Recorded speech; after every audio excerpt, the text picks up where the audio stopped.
are underway for the first ever episode of the Kanawha Valley Sports Notebook. I'm your host, Taylor Kennedy. Thank you all for joining me. However you may be listening or watching this program, we are both on YouTube and we are on any kind of audio streaming platform that you are on to find your podcast, whether it be Apple Podcasts, Spotify, you name it. I promise you, we're probably there. Just saying. Just a hunch. That's all I'm here to do. I'm just here to inform you all, the audience, about what is going on across the Kanawha Valley in regards to sports, whether it be collegiately, whether it be high school, whatever it may be. This is your source for all of the news and notes. We'll talk with coaches, we'll talk with players, administrators, and so much more going on in regards to athletics in this area that we call home. And coming up in our next segment, we will be joined by the head football coach of the Winfield Generals, head coach Eddie Smolder. They are taking on the Hurricane Redskins this evening at 7:30 at Redskins Stadium over in Hurricane. So we'll talk with Coach Smolder about the preparations of what he's seen thus far leading into tonight's matchup against the Redskins. So a little bit about myself. I'm Taylor Kennedy, as you can tell on that TV right there. I know it's pretty cool. Upgrade, I guess you could say. But no, just to kind of give a little bit of a background of myself. I'm a Winfield guy, graduated from Winfield High School in 2018, played basketball for 3 of my 4 years in high school at Winfield. We made it to the state tournament in 2018, made it to the state semifinals where we lost to the eventual champion Chapmanville. And then since high school, I graduated from WVU in 3.5 years.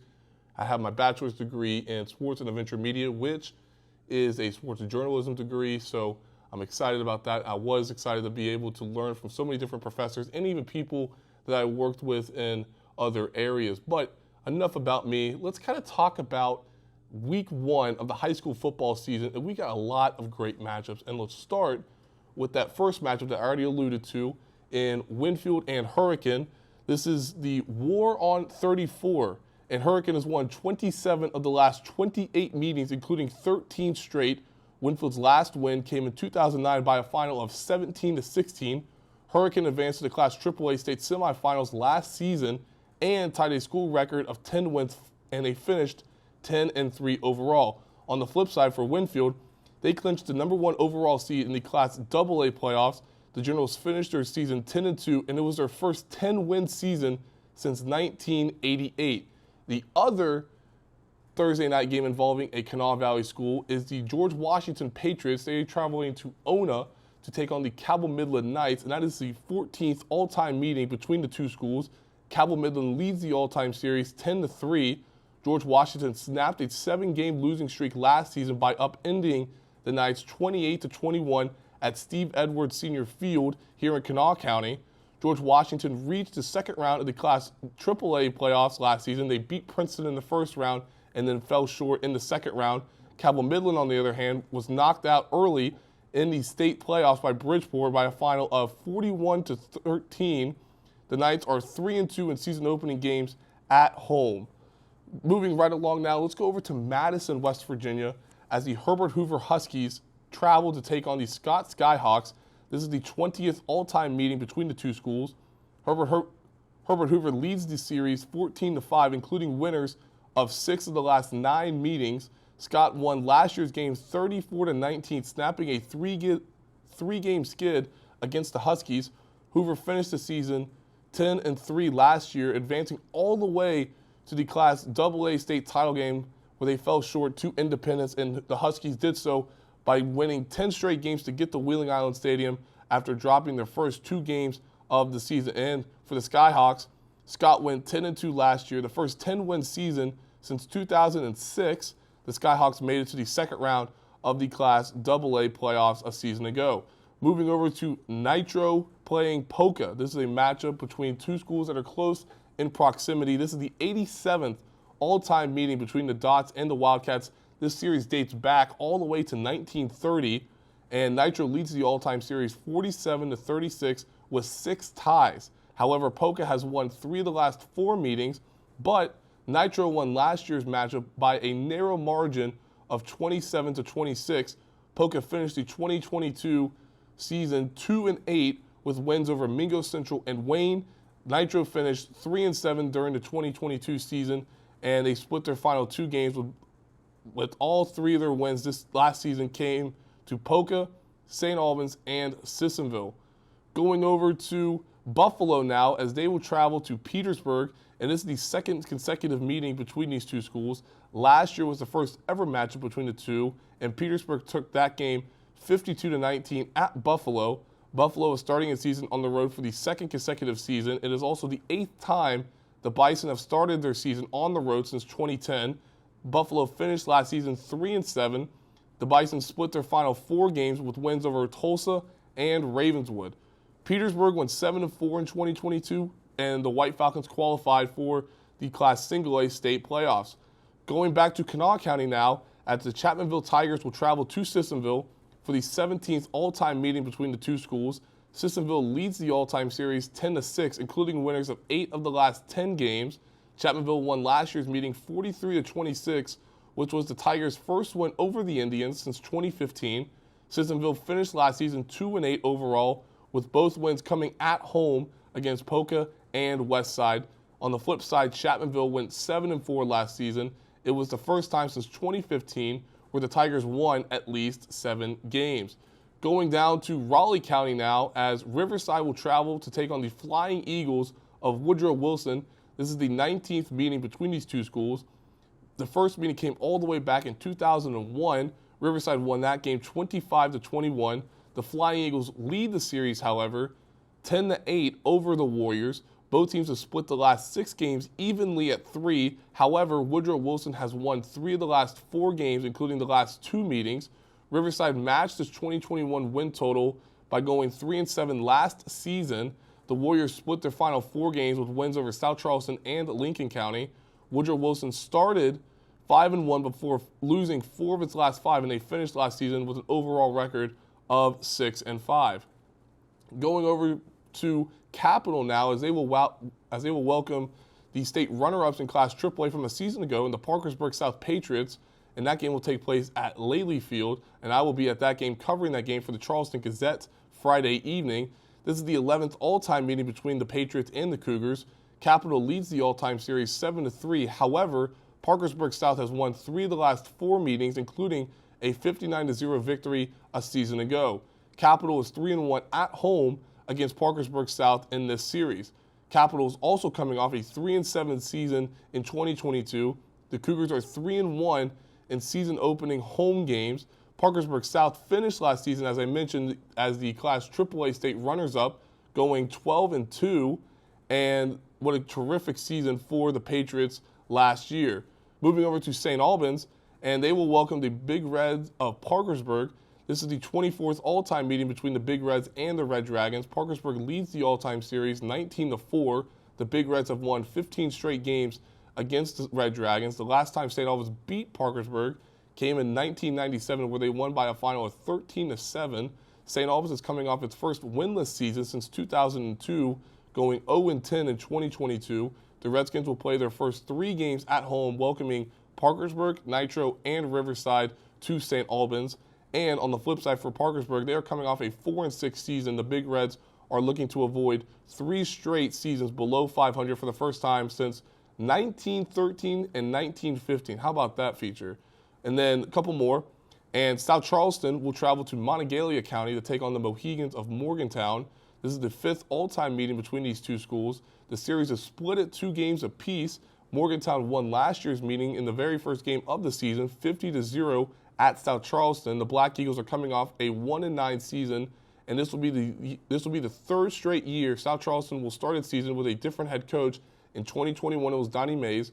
In 2021, it was Donnie Mays. In 2022, it was Carl Lee. And in 2023, as a new head football coach, is Dustin Ressler. Morgantown finished last season 6-5. The Mohegans were bounced in the first round of the state football playoffs by Martinsburg, losing by a final of 42-14. And then finally, a matchup of Titans in the MSAC Conference and in Southern West Virginia. The Spring Valley Timberwolves will travel to Huntington as they will take on the Highlanders Friday evening. This is the 26th all-time meeting between these two programs, and they have played against each other each year since 2007. Spring Valley leads the all-time series 13-12, including winners of 5 of the last 6 games. The Timberwolves won last year's meeting 29-28. Huntington is the defending Class AAA state champions as they defeated Parkersburg South at Wheeling Island Stadium last December. The Highlanders finished their season by winning 13 straight games. And finally, for the Timberwolves, Spring Valley went 8-3 in the 2022 campaign as they were bounced in the first round by Jefferson, losing by a final of 34-14. And coming up in our next segment, we will talk with the head football coach of the Winfield Generals. Head coach Eddie Smolder will join us to discuss what the offseason has been like for him and his squad, and what are the preparations like ahead of this evening's matchup against the Hurricane Redskins. We'll do that coming up next here on the Kanawha Valley Sports Notebook. And welcome back to our first episode of the Kanawha Valley Notebook. I'm your host, Taylor Kennedy, alongside second-year head football coach of the Winfield Generals, head coach Eddie Smolder. Coach, thanks for joining me. I appreciate it as always. No problem. My pleasure. Thanks, Taylor. So let's just get right down to it. This is year 2 for you. You guys made a great run. Last year, you guys won 10 consecutive games, earned the number 1 seed in Class AA in the playoffs. Just kind of talk to me about the differences that you're seeing between this year's team and last year's team. Yeah, last year was an exciting season, especially being year 1. We had a big senior class and a bunch of juniors and sophomores that really bought into what we were selling and what we were doing, and it worked out really well. And there's only one team at the end that holds the trophy. Our goal is to win as many games as we can, develop better men, and give them tools for life. And it's always to make the playoffs. So we reached those goals. This is a really exciting season. I hate the way it ended, but all good things come to an end. That's just the reality of it. And it's a brand new season. We're excited about 2023. We've got 67 kids on our roster right now, so our team's bigger in size, and obviously we're bigger in physical size. We've been tearing up the weight room since January, so we're real excited about what we have, and we're ready to get going. Are you starting to see the pieces of what you're wanting this team to look like, both culturally and foundationally, come together after what you guys did a season ago? Yeah, I mean, it takes time. It's a process just like anything. Our 4 cornerstones are hard work, enthusiasm, attitude, and toughness, and that spells those 4 letters of the first of those words, spells the word heat, and our motto is bring the heat. We want to turn the pressure up. We want to play fast on offense. We want to play physical and aggressive on defense, and we want to be the hardest working team in AA. We want to be the most enthusiastic, have the best attitude, and be the toughest. And we feel like we can do those 4 things consistently and collectively, day in and day out, with our workouts and our practices. They'll carry over to games, and we have a chance to be successful. But yeah, I mean, it's a process. These kids are getting better every year. Every year's different. Every team's different. But we have 13 seniors. We've got a lot of great young men on this team, and a lot of tough kids that work really hard, to come from good families. And we're one big family, and I love them like they're my own. Not always happy with them, and that's just part of being a family. And our best interest, me and my staff, is to make sure that they get the tools necessary to help them be successful when they leave here, and also have a great experience and memory of playing high school football. We'll talk about that senior class here in a second, but just from the standpoint of what excites you about this year's team. You guys are going into a tough first game of the season, but overall, before we talk about that game, what excites you about this team? What excites me is it being year 2, and we've got 1 year under our belt. They know a lot of how this program works now, and understand it better, so things move smoothly, a little bit quicker, more crisp than they would in year 1 when you're trying to teach it. Now you're just trying to fine-tune it.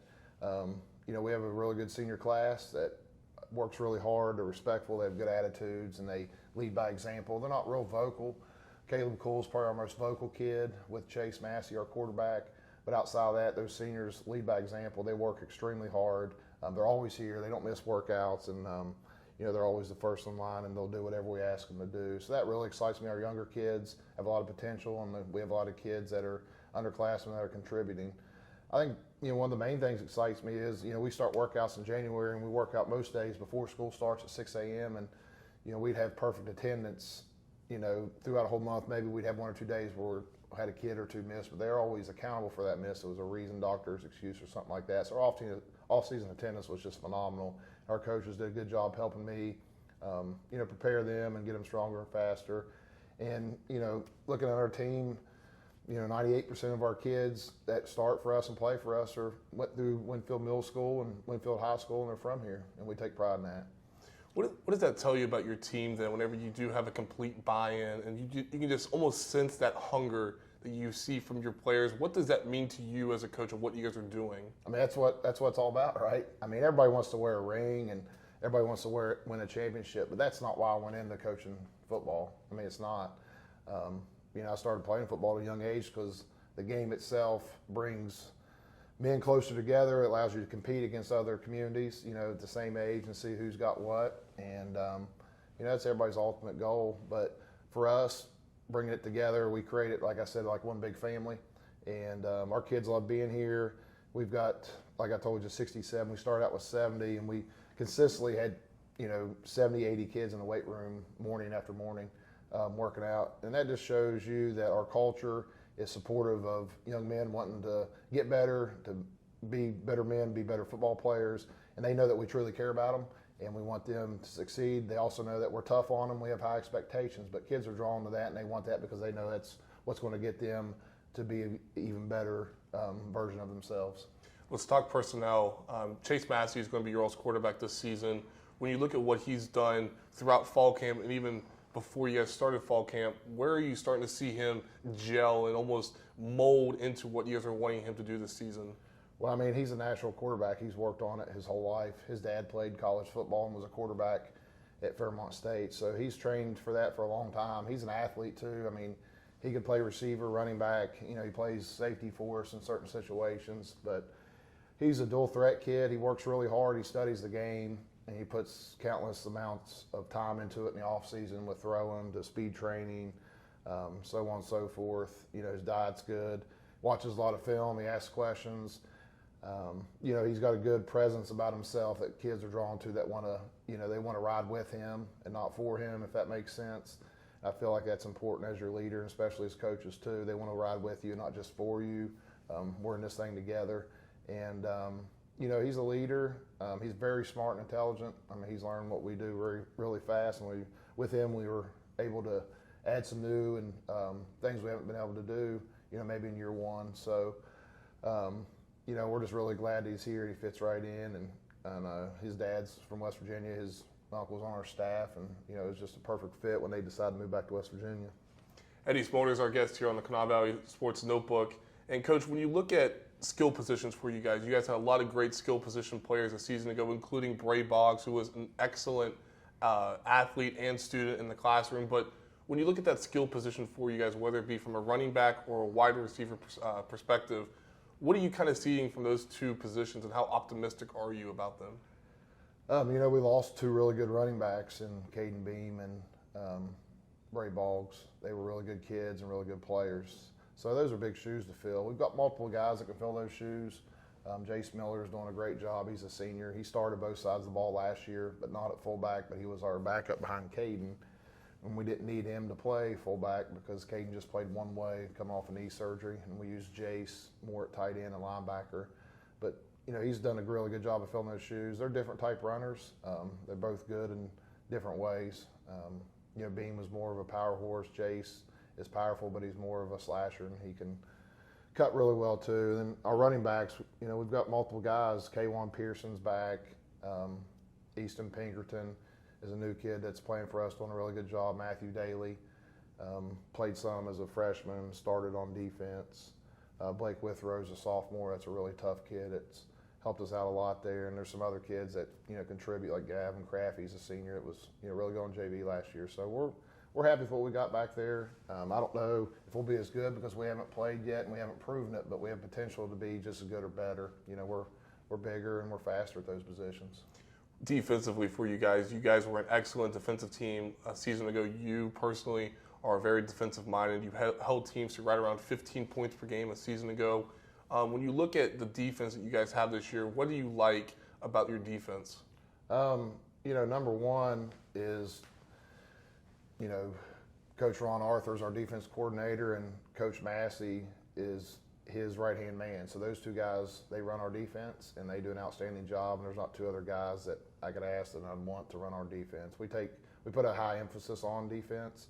A lot of our off-season training is geared towards us being productive on defense, and I just feel like, if you want to be a good program, that should be your number one thing, and you're playing to win. It is for us.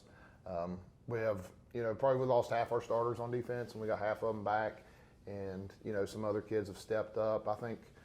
We're bigger up front than we were last year. We're faster. on defense than we were, or are we going to be better? Time will tell. We have a chance to be just as good or better, but we got to prove it and do it. So we'll see, but I'm excited about what we have, in those positions and ready to turn them loose, to be honest with you. Let's talk about this game Thursday evening against the Redskins of Hurricanes. 79th all-time meeting between the two. Hurricanes controlled the series as of late. What's your message to your guys as you guys go into this game Thursday evening, and it's your first game of the season? It's our first game, and it's our most important game, and it starts and ends with that, to be honest with you. We've prepared all week. Our game plan, practiced and repped it, and it doesn't matter if we're playing Hurricane or Buffalo. It's our first game, so it's our most important game. When you look at what they do offensively, you all have another new quarterback as well. What do you guys have to do to contain him and just trying to slow him down and kind of slow down their offense, because they were also a very prolific offense a season ago? Yeah, they were. So I think the number one thing when you play defense is you have to tackle well. So we have to tackle well in space. We have to swarm the football collectively, play in and play out. We can't take any plays off. We have to get off blocks. We have to get pressure. We have to send pressure when we need to, and we got to play coverage at times. So it's a mix and match of different things. But if we can do that, we'll be fine. If not, then they're capable of scoring a lot of points. Another question about this game is obviously the emotions going into this game. Being an alum of Winfield, you obviously talk about that very first game of the season, whether it be in school, at the local restaurant, whatever it may be.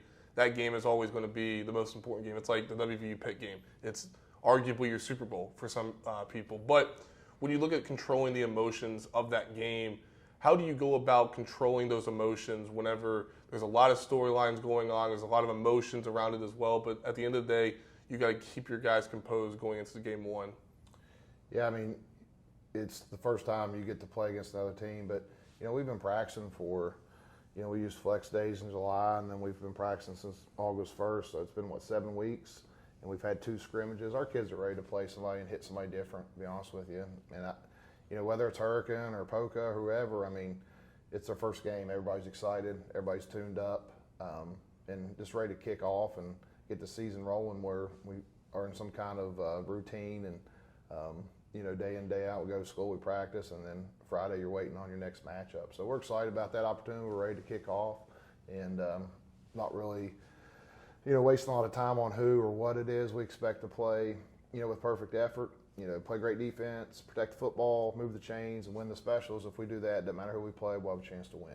Okay, let's get a little personal here. Do you have a pre-game or a pre-day or game day routine that you pretty much abide by each season? Yeah, so, I'm a teacher too, so, I go to school and teach my classes. And I try to make it as normal as I can in the morning. With seeing the kids on in the jerseys, it gets you excited because all the work's done. It's time to have fun and get after it. After school, we talk to our team. We eat as a group after school, and then if we're traveling, I always take a nap on the bus, and I'll switch a coach. Another coach will stay up, or vice versa. But I always take a nap on the bus. If it's a home game, we watch a movie as a team, and always take half hour, 45-minute nap. And after that, for me as a player too, it's time to go. Then it's time. Once you wake up from that nap, it's time to roll. Just being positive, calm, like I normally am. Listen to music and say a few prayers, and all the work's already done. So there's not a lot to be nervous about. You just basically cut the chain, turn your kids loose, and hopefully they play hard and well for you. And outside of that, it's fun. We mentioned year 2 for you. Again, you guys had a terrific season a season ago, 10-2, number 1 overall seeded in Class AA. Where are you different in regards to how you're approaching, how you prepare your team, how you prepare day in and day out, whether it be practice or a game? So we have long-term goals. We have short-term goals. Like for us, it's a one-day mindset, 1-0 mentality. We never waste a day, and we never waste a rep. It's one of our big mantras here is every rep matters, and it does. In practice, lifting, going to class, we expect kids to do things hard, and we expect them to do it right. And nobody's perfect. We know that. There was only one perfect person. Everybody knows who that is. So we want to coach them as close as we can to perfection, realizing nobody's perfect. And when you do that, you're basically chasing greatness, and that's where we want to try to get to. And that's it's a daily process. And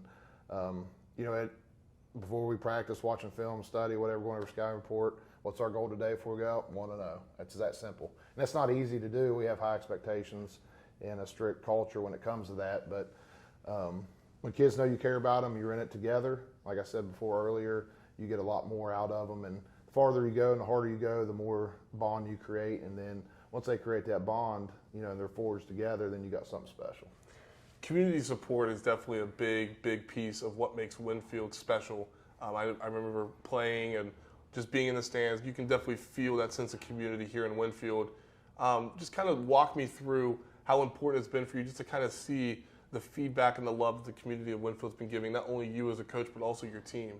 Yeah, I mean, it's an outstanding place to be able to live and work. And, it's kind of always been a second home to me because my wife is from here. So we came down, at least once or twice a month, and I got to know a lot of people here. And it's always had a special feel. Growing up, it was a cool place to me just knowing about because my cousin was Teddy Kester, so I heard a lot about him when I was in grade school, playing at Winfield and, them being really good and winning state championships and him going on to college and playing at WU. So I heard about Coach McCoy from my dad. My dad played at Charleston Catholic, so his teams played against Coach McCoy. So there's always that, I guess, winner mentality that Winfield's had and always been like a place that, that achieves excellence is the best way to put it. And, I'm so grateful for this job. It's where I want to be. It's where I want to stay until I'm done.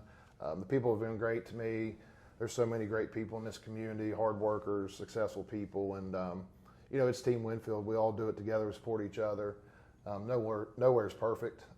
But this is definitely the place that, I'm going to call home for the next 15, 20 years. And I want my kids to grow up here. That's why we moved here. And, my daughter's in high school and she's the school mascot. And my son's in elementary school here. So the community's been awesome. And the kids on the team are a reflection of the community and the school system. And, it's a great place to work and live. And I've got a smile on my face, when I come to work and when I'm headed home each day, to be honest with you. One other thing about that with the whole community feel is the fact that with your all's kids camp, you guys had a large number of kids come out for your all's kid camp. How great was to see the number of kids attend your all's camp and just being able to interact with them? Walk me through what that was like for you. Yeah, it was awesome. I mean, I've always done a kids camp. We started it last year with being my first year, and my coaches helping, the players helping them that want to, and we had a great turnout. We had to postpone it because it was really hot one day in July. We were supposed to do it, and so we postponed it till last week after one of our practices. And I mean, we had 60 or 70 youth kids here, and a lot of our midget leaguers, some of our middle school kids. But Chris Massey is on my staff, and we played together at Marshall. And him and his wife run our youth league, and he coaches the B team as well. And one of my other coaches, Josh Westfall, he's an offensive line coach. He helps coach midget league too. So they run the same plays we do, and our defense and offense and special teams. And we've got a great relationship there, obviously. And it's ran the way it should be ran in high school, and it's awesome. And the kids come to our games, we support them. And when those kids get to high school in our program, it's going to be really special. And then finally, Coach, just kind of walk me through what you think it means for someone to embody to be a Winfield General. I mean, it takes a lot of hard work. It takes, winning mentality day in and day out, a kind heart, the mindset of wanting to be successful and wanting to achieve greatness and supporting other people and just doing the right thing, comes to mind. There's a lot of characteristics to go into being a successful general, but, if I could pick one out, I'd say it was either Coach McCoy or my wife, to be honest with you. I'm proud to say that, and this job means a lot to me. He wasn't just my wife's grandpa or my grandfather-in-law. He was like another grandpa to me, and, me sitting in the same room he did and being the head coach and so on is, it's on a personal level for me, not just a job. It's personal, and I take a lot of pride in that, and it helps me elevate my game and, my want to some days when you feel tired or whatever. But being a general, I'd say Coach McCoy and my wife. My wife's the sweetest, nicest person I've ever met, and I'm blessed to have met her and be in the situation I'm in, to be honest with you. Well, Coach, I appreciate your time as always. It's always a pleasure speaking with you. Good luck Thursday evening against the Redskins of Hurricane, and we'll talk again soon. Sounds good, Taylor. Thank you, sir. Appreciate it, man. We'll be right back here on the Kanawha Valley Sports Notebook. Final segment here on the Kanawha Valley Sports Notebook. Special thanks to Eddie Smolder, the head football coach of the Winfield Generals, for joining me on the first ever episode of the Kanawha Valley Sports Notebook. We'll do this twice a week. Mondays and Thursdays will be the release dates. Wanted to get something out today in regards to Thursday night's matchups involving Kanawha Valley teams, so we wanted to do that as soon as possible. But be sure to subscribe, tell a friend, tell a neighbor, tell whoever you want to tell, because believe me, you will not want to miss the information coming up in the coming weeks and days for this show. So this is Taylor Kennedy signing off. You can follow me on Twitter at Taylor_Kennedy7 for all of the latest about this show and much more going on across the Kanawha Valley. You can also subscribe to this podcast wherever you get your podcasts, including Apple Podcasts, Spotify, and YouTube as well. So again, that will do it for me. Signing off here on episode 1 of the Kanawha Valley Sports Notebook.